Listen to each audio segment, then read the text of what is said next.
Hello, in front of me I've got ASUS ROG Spatha.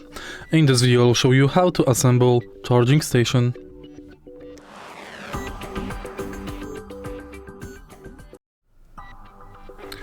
In the beginning, prepare the charging station stand and the charging station itself. Take a look at the bottom of the charging station. Right here we've got carved rows for the stand. Simply place it like this and push inside. There is no clicking or anything, and the charging station is stable.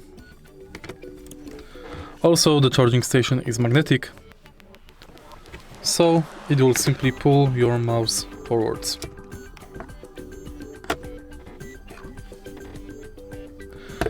If you find this video helpful, please leave like, comment and subscribe.